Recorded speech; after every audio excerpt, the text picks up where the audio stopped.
CM ಸ್ಥಾನಕ್ಕೆ ರಾಜೀನಾಮೆ ನೀಡಲು ಸಿದ್ದರಾಮಯ್ಯ ನಿರ್ಧಾರ. ಎಲ್ಲರಿಗೂ ಗಿರ್ಮಿ ಕನ್ನಡ ಟಿವಿ ಯೂಟ್ಯೂಬ್ ಚಾನಲ್ಗೆ ಸುಸ್ವಾಗತ ಅಂತ ಹೇಳ್ತಾ ಶುರು ಮಾಡೋಕ್ಕಿಂತ ಮೊದಲು ಯಾರೆಲ್ಲ ನಮ್ಮ ಯೂಟ್ಯೂಬ್ ಚಾನಲ್ ಬಂದು ನೋಡ್ತಿದ್ದಾರೆ ಅವರೆಲ್ಲ ಸಬ್ಸ್ಕ್ರೈಬ್ ಮಾಡ್ಕೊಳ್ಳಿ ಮತ್ತು ಪಕ್ಕದಲ್ಲಿರೋ ಬೆಲ್ಲೈಕನ್ ಪ್ರೆಸ್ ಮಾಡಿ.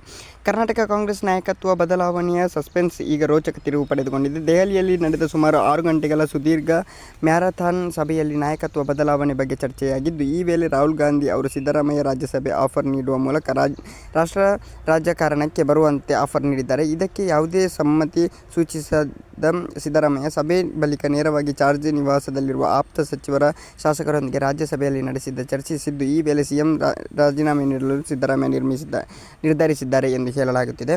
ಇನ್ನೊಂದೆಡೆ ಯಾವುದೇ ಕಾರಣಕ್ಕೂ ರಾಜೀನಾಮೆ ನೀಡಬೇಡಿ ಎಂದು ಆಪ್ತರು ಸಿದ್ದರಾಮಯ್ಯಗೆ ಸಲಹೆ ನೀಡಿದ್ದು, ನಿಮ್ಮ ಪರವಾಗಿ ನಾವು ರಾಹುಲ್ ಗಾಂಧಿ ಬಳಿ ಮಾತನಾಡುತ್ತೇವೆ ಎಂದಿದ್ದಾರೆ. ಆದರೆ ಇದಕ್ಕೆ ಸಿದ್ದರಾಮಯ್ಯ, ಇಲ್ಲ, ನಾನು ರಾಹುಲ್ ಗಾಂಧಿಯವರನ್ನು ನಿರಾಕರಿಸಲು ಸಾಧ್ಯವಿಲ್ಲ, ನಾನು ರಾಜೀನಾಮೆ ಕೊಡುತ್ತೇನೆ, ನೀವು ಬೇಕಾದರೆ ಹೋಗಿ ಮಾತನಾಡಿ ಎಂದು ತಿಳಿಸಿದ್ದಾರೆ.